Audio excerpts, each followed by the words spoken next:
L'Allemagne partie à la conquête de son 4e sacre européen, la Mannschaft peaufine sa préparation pour la finale de l'Euro qu'elle disputera ce soir face à l'Espagne. Les hommes de Joachim Löw sont bel et bien prêts mais ne pourront peut-être pas compter sur leur capitaine Michael Ballack.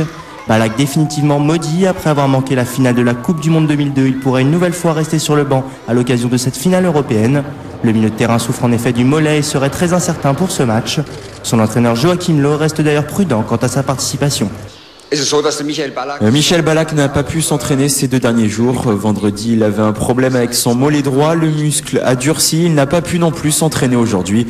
Nous attendons maintenant de voir comment cela va évoluer dans la nuit. Notre staff médical ne cesse de travailler avec lui. Mais nous avons déjà commencé à réfléchir à d'autres alternatives.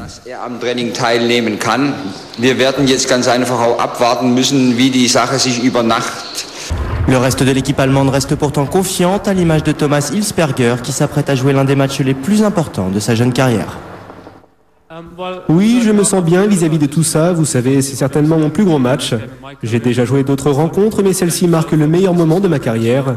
Nous sommes tous très concentrés, nous connaissons l'importance de ce match, d'autant qu'il s'agit pour beaucoup de joueurs du dernier à ce niveau.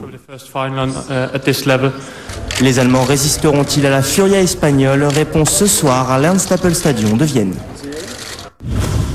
Championnat d'Europe des Nations 1964. Depuis 44 ans, le palmarès de la sélection espagnole se limite à ce seul titre. Longtemps décevante lors des grandes compétitions, l'Espagne tient enfin l'occasion d'enlever le 2e trophée de son histoire. Ce soir à Vienne, l'équipe de Luis Aragonés va défier l'Allemagne. Toute une nation, toute une génération de joueurs rêvent de la consécration internationale. Ça ne coûte rien de rêver, mais le plus important, c'est d'être conscient qu'une seule équipe pourra gagner la finale. Une seule équipe aura le droit de soulever le trophée. Espérons que ce sera l'Espagne. Tout au long de cet Euro, l'Espagne a séduit. Surtout, elle n'a jamais faibli, contrairement aux dernières compétitions. Cette constance dans la performance, la sélection espagnole la doit en partie à Luis Aragonés. Longtemps critiqué, le sélectionneur est resté fidèle à ses idées. Pour moi, il tient une place énorme. Il est très important dans le groupe. Il nous a montré la voie, on l'a suivi et on est tous avec lui. On est passé par des moments difficiles lorsque nous avons été critiqués. Lui a été critiqué aussi, mais cela a renforcé notre volonté. Il nous reste maintenant un match important. Et tous les joueurs veulent offrir la victoire au coach parce qu'il le mérite.